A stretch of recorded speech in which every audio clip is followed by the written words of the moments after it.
Hello and welcome to the Security Weekly News, episode 188, wrap up for the week of 14 February 2022. 14 February sticks in my head.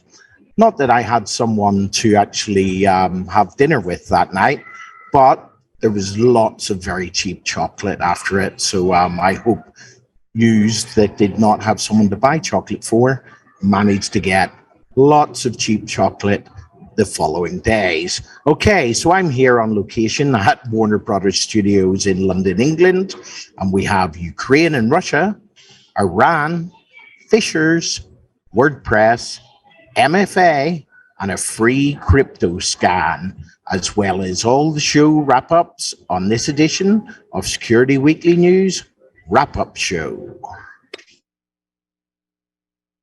This is Security Weekly, for security professionals, by security professionals. We interrupt our program to bring you this important message. It's the show that keeps you up to date on the latest security news twice a week, your trusted source for accurate security information and expert analysis. It's time for Security Weekly News. Monitoring and maintaining compliance is a never-ending struggle with a high price of failure. FIREMON helps customers meet complex and varying compliance requirements. FIREMON has fully customizable reporting, analytics, assessments, and dashboards to meet the compliance needs of any organization. With FIREMON, compliance reports take a tenth of the time, and real-time continuous compliance eliminates the anxiety and headaches of audit preparation. Improve security outcomes by improving security operations with FIREMON. Visit securityweekly.com/FIREMON to learn more. Cybercriminals are working overtime. Last year in the fourth quarter alone, phishing attacks disguised as COVID testing information increased by 521%. Barracuda has identified 13 types of email threats and how cybercriminals use them to steal money from your company or personal information from your employees and customers. Find out about the 13 email threat types and how Barracuda can provide complete email protection for your teams, your customers, and your reputation. Get your free ebook at securityweekly.com/Barracuda. That's securityweekly.com/Barracuda. I'm Aaran Leyland from Restricted Access Limited, and this is Security Weekly News Wrap-Up Show. Unfortunately, the ever-wonderful Dr. Doug is otherwise engaged this week, so strap yourselves in for a ride with me. At Universal Studios, no less, Dr. Doug and the amazing Jason Wood will be back as normal on Tuesday. I'm kicking off the week on Application Security Weekly 184. We had John and Mike, who talked about Docker and security boundaries, Google's year-end vulnerability awards. It was quite a lot. They're probably out to it this year, though. 2021's year-end web hacks, Apple AirTags, and privacy. There was also turning on AIs onto RFCs for security. Facial recognition research was also included. Doug Kirsten, who is the Chief Information Security Officer at AppFire, joined him to discuss how the nature of vulnerabilities today makes it critical for developers to make sure they are building projects in a secure manner in order to quickly mitigate vulnerabilities.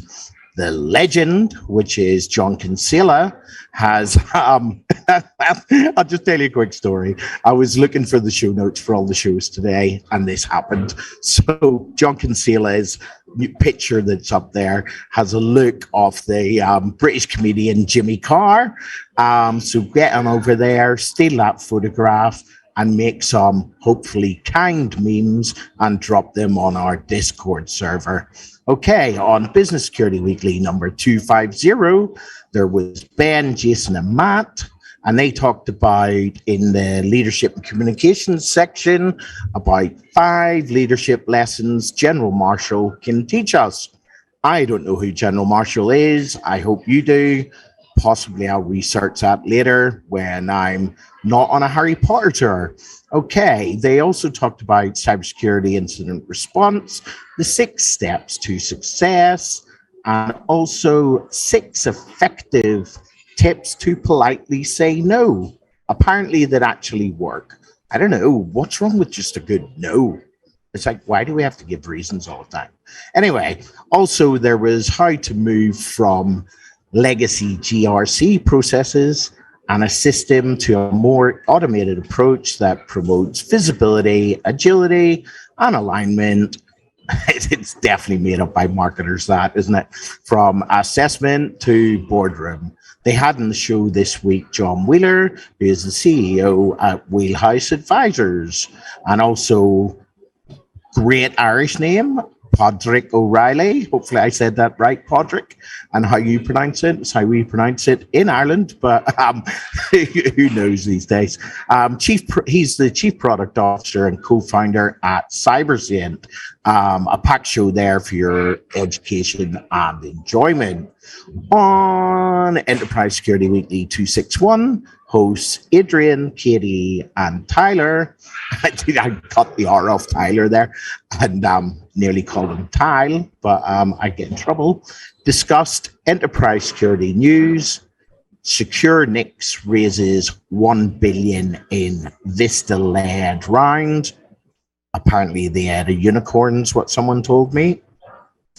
And Salt Security becomes a unicorn. So apparently Secure Nix at Salt Security, according to this anyway. But I move on. So Legit Security raises a total legit amazing 26.5 million Series A. Vicarious and Kalamu raises Series A small s. I'm not into big business, so hopefully that means something to someone, that it's a big S and a big A and a little s.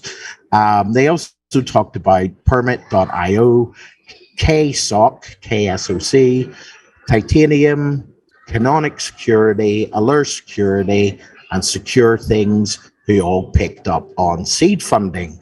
I need to watch that show more and mostly know what they're talking about. Okay, so the team looked at big tech cybersecurity funding, obviously, and acquisitions. The rumor mill apparently went nuts over Cisco Splunk deal. That's probably not happening, I'm told, maybe, but I did see a great meme about it this week where it was something like, not verbatim, but Cisco 25 million Splunk, and someone wasn't sure whether that was just their month's enterprise agreement license or that was them actually buying Splunk. Splunk, I'm sure we love you. Definitely a good UI. Anyway, so they also questioned why cybersecurity assessment management startups are so hot right now. If I could sing, I would have sung that to you, but best I don't. There was new products, unhelpful legislation, a major acquisition, and apparently, of course, a few squirrel stories. Normally, I'd read that out as squirrel, but giving you all the syllables, it's definitely squirrel stories. Now I'm getting confused. Anyway, and a special mention to Katie's cat, who made a welcome appearance. See, I do watch the show. Okay, on the Security Appliance Weekly, number 99, the Security Hippie Part 2, the best grandpa ever, Jeff Mann, and you are the best grandfather ever, and we hope for your family and your granddaughter is obviously, hopefully on the mend and getting well soon. So there was the story of why CISOs fail. I don't know. My short answer is because they're not good enough. But anyway, joined Jeff to tell us all about the success of his first book, as well as introduce us to his forthcoming book, Security Hippie. And that's Barak Angel with an E, who is Chief Geek, CEO, founder at EA Mune On. He is best known for pioneering the concept of the virtual, also known as fractional, CISO model nearly 2 decades ago. So over the 20 years since then, he has applied that model and strategy to building, managing, and counseling security departments across countless even, and diverse organizations. Some big names coming up here, including MuleSoft, Amplitude Analytics, Live Nation, Ticketmaster, StubHub, Barnes & Nobles, BB, I don't know what that is, I Bet you I should do, though. BB Stores, I bet it's American, and many, many others. The goal of his new book is to convey security concepts in the form of telling stories. And on that show, he gave a few examples during the course of the interview. As you can tell, another packed show for your listening or viewing pleasure. On Security Weekly News, episode number 187, which was titled Ukraine, Black Bite versus the 49ers, Malicious Mobs, Adobe Zero Day, and Team Bugs. And there should probably be an annex there, something to do with Dr. Doug admitting that he knows nothing about any sport at all, especially football. At least he has a big brain, eh? Okay, so I was on that show and I talked about sextortion and I dropped the story about my friend Jimmy. Okay, so obviously Dr. Doug was steering the ship, and I wrote this morning and I stand by it, but it was a great show by Dr. Doug, and he totally showed me how a podcast should be conducted. And I do sit there looking at him and going, one day, maybe one day, but head on over and watch that, especially if you have thoughts on hosting your own podcast show. I think Dr. Doug would be a good person to emulate yourself on. So on the big show, the first show, Paul Security Weekly, last night, which was episode, can you believe it, 728. Wow. That was titled Pixelating Info, Pilfer Report, Digital Credit Unions, and AirTag Abuse. There was also things titled To Steal or Collect a Bug Bounty. I guess, no, it's like if you're on a cybersecurity master's or social engineering master's, if there is such a thing. I believe there might be over in the States now. The old thing, isn't it? No, if you hack into the school's computer and give yourself an A star, well, that should stand, right? Am I right? I don't know. It might be breaking some laws. Okay, so there was print bombing an NFL team. That sounds fun, but definitely illegal. WebKit strikes again. Hackers be farming. I can't even read my own writing some days. But TIPC Linux kernels. And is that, Paul Scotty wrote this, is that an AirTag in your pocket or question mark? And then we've got, it was Russia, unless it wasn't Russia, Cassandra and Magento, and how to redact. So that brings the wrap up to a close, and now we will have the new news. I always wanted to say that. Okay, further reporting on Ukraine, this time from the English Guardian. Ukraine accused Russia on Wednesday of being behind a cyber attack that targeted two banks and its defense ministry, which the country's deputy prime minister said was the largest of its type ever seen. The Kremlin denied, of course they did, attempts to overwhelm a website by flooding it with millions of requests, but the disruption reignited wider concerns of ongoing cyber conflict. This is actually one thing I do worry about, that cyber gray area, and about how cyber attacks could fall below the kinetic bar of retaliation. But one of these days, if it's not already happened, somebody's going to die from one of these cyber attacks. And I just hope we're on top of the laws, the law of armed conflict, LOAC, and stuff like that, so we know what's going on. So in my not best Russian voice, or Ukrainian voice, even better, Inya Viktyok cybersecurity chief of Ukraine's SBU intelligence agency said it was too early to definitively identify specific perpetrators, as is typically the case with cyber attacks when perpetrators make efforts to cover their attacks.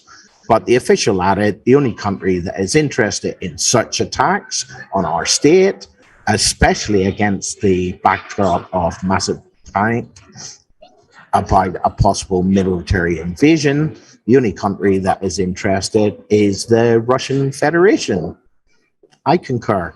Anyway, denying responsibility, don't come get me. Denying responsibility, Kremlin spokesperson Dmitry Peskov said, I nearly did it in a Russian accent, and everybody knows I can't do one. Anyway, we do not know anything. As expected, Ukraine continues blaming Russia for everything. He added that Russia had nothing to do with it. Obviously, the denial of service. He's denying the denial of service attacks. Russia has been accused of being behind a string of cyber attacks against Ukraine since 2014 war between the two countries. And some experts believe that if the Kremlin does not de-escalate militarily, similar deniable attacks could follow. That was a bit of a mouthful. Danny Lopez, a former diplomat who runs cybersecurity firm Glasswall, said, while we are trying to find out if de-escalation is real, it's in Russia's interest to keep everybody guessing. Yes, it is. Okay, cyber attacks could play an important role to keep the pot warm in the stove, but not spilling over into actual conflict. I myself wish Ukraine well in the coming days and hope for a diplomatic resolution. And I'm not going to try a Russian accent from here on in. And on Tuesday, I had quite a lot of text messages telling me that my Russian accent was dreadful. But right, we go on. Okay, from one nation that we like to portray as a villain in our cyber fairy tales to another. Threat Post reported Iranian state broadcaster clobbered by Clumsy Buggy code. So researchers said a January 27th attack that aired footage of opposition leaders calling for assassination of Iran's supreme leader was a clumsy and unsophisticated wiper attack. Footage of the opposition leaders calling for the assassination of Iran's supreme leader ran on several of the nation's state-run TV channels in late January after a state-sponsored cyber attack on Iranian state broadcaster IRIB. The incident, one of a series of political-motivated attacks in Iran that have occurred in the last year, included the use of a wiper that potentially ties it to a previous high-profile attack on Iran's national transportation network in July, according to researchers from Checkpoint Research. However, though, the attacks have been attributed to Iran state-sponsored actor Indra. Researchers believe a copycat was behind the IRIB attack based on the malware and tools used in the attack, they said in a report published Friday. So among the tools used in the attack, they identified malware that takes screenshots of the victim's screens. Hopefully no one's involved in sextortion here. Several custom-made backdoors and related batch scripts and configurations files used to install and configure the malicious executables. Researchers wrote in the report, we could not find any evidence that these tools were used previously or attribute them to a specific threat actor. The disruptive attack on IRIB occurred on 27th of January, or January 27 for my American friends, with attackers showing a savviness and knowledge of how to infiltrate systems that suggest it may also have been an inside job. So researchers say the attack managed to bypass security systems and network segmentation, penetrate the broadcasters' networks, and produce and run the malicious tools that relied on internal knowledge of the broadcasting software used by victims. all while staying under the radar during the reconnaissance and initial intrusion stages, is what they noted there. So indeed, nearly 2 weeks after the attack happened, newly affiliated with opposition party MEK published a status report of the attack, claiming that state-sponsored radio and TV networks still had not returned to normal, and that more than 600 servers, advanced digital production, archiving, and broadcasting of radio and television equipment have been destroyed. Okay, story number 3. Phishers spoof Power BI to visualize your credential data. There's a patch. Patch it. If that means something to you, patch it. And I'll just say that it's a popular data visualization tool, and it's designed to help users wrangle their data in multiple, more human-friendly formats. So patch, patch, patch if you think you're affected.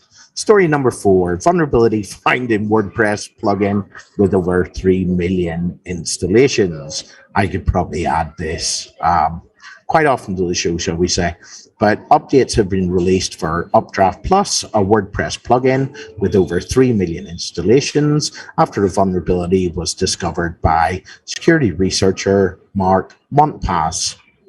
In the blog post, the WordFence threat intelligence team explained that the vulnerability allows any user logged in, including subscriber level users, to download backups made with the plugin. Okay, as we all know, backups contain everything.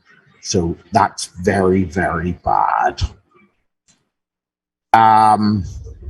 There's a bit of toing and throwing, but at the end of the day, Updraft Plus patched the vulnerability on Thursday in version 1.22.3, and they urged users to check their website to make sure they were running the latest version. Get on top of that. Okay, MFA fatigue attacks. Users tricked into allowing device access due to overload of push notifications.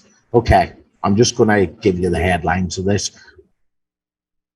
Malicious attackers targeting Office 365 users with MFA fatigue attacks, and what they're doing is they're bombarding the victims with 2FA push notifications to trick them into authenticating their logon attempts. To me, that sounds like the toddler just before dinner going, "Daddy biscuit, daddy biscuit, daddy biscuit, daddy biscuit," in a hope that daddy will just buckle and give a biscuit.